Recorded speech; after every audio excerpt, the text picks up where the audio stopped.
Hala, tatay, wala pala akong gamot na nainom para sa hilo.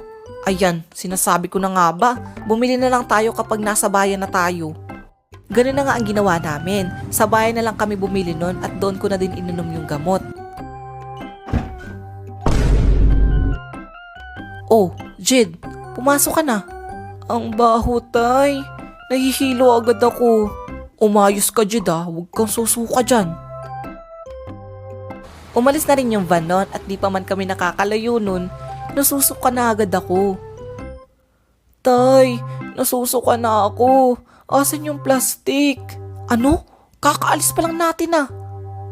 Di ko na nga natiis at naduwal na ako nun ng malala. Then after nun, kahit papano inahimasmasan ako at nakatog na ako sa buong biyahe namin nun sa van. Pagdating naman namin sa barko,